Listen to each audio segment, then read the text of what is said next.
Magandang araw sa inyong lahat mga kagutom.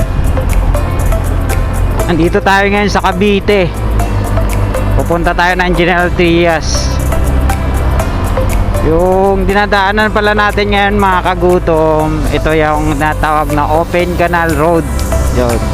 Ito ang nagdudugtong ng Danghari Road papuntang General Trias.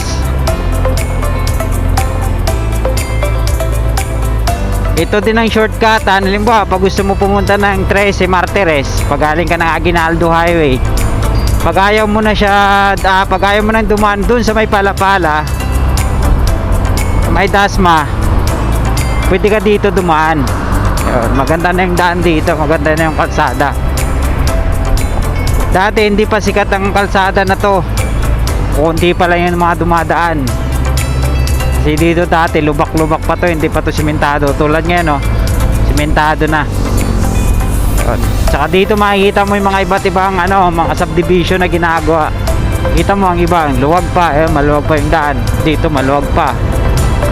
Puro subdivision na rin yan.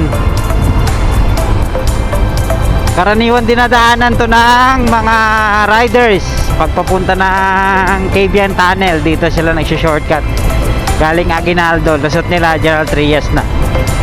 After General Trias, 13 na, mas mabilis. Hindi ka nadadaan dun sa may Palapala.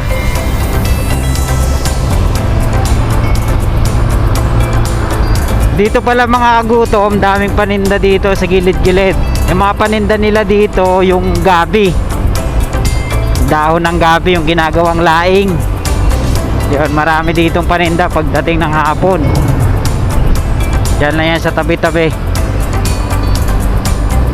Marami silang taniman dito mga kagutom. Yun, dito dati lubak-lubak pa to. Di, maganda na. Dito sila nagtatanim ng gabi. Ayan, mga gabi, mga yan. Yan, ayan, mga gabi, takway, adobong takway. Mamaya pag makadaan tayo dito ulit, pwede tayong bumili siguro. Yan, ito na yung lusot ng Gentry. Sana na-guide kayo kahit papano. Maraming salamat. Nice.